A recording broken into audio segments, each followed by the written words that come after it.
welcome to the Cornwall Reports news briefing for Monday, the 22nd of April. The local media headlines today.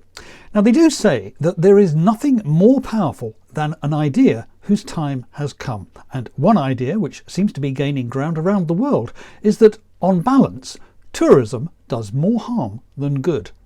In Cornwall, to even think this could be enough to get you arrested. Our policymakers and most of our media still think it's sensible to plunder the public purse to encourage more and more holidaymakers. But Saturday in the Canary Islands shows that the tide can also go out. How long before we see similar protests in Cornwall?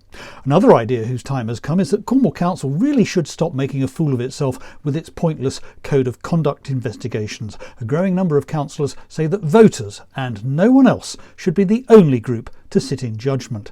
Work's due to start this week on installing solar panels in the car park at County Hall in Truro. The prospect of a rival ferry service to the Isles of Scilly has been delayed by at least a month.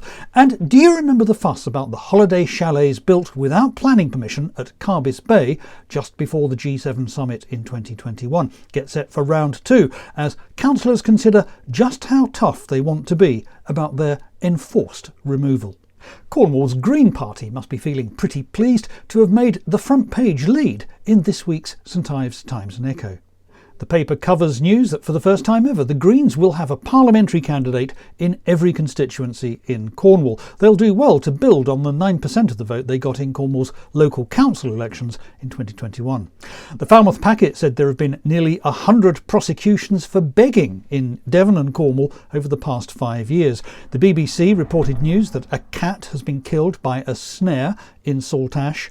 The Cornish Times promoted Liscard's Twinning Association. Greatest Hits Radio covered last week's visit to Cornwall of the Education Secretary. And finally, Cornwall Live is back on Snow Patrol. And those are the local media headlines for now. Thank you very much for watching. Please share this video on social media. I'll be back again tomorrow. See you then. Bye-bye.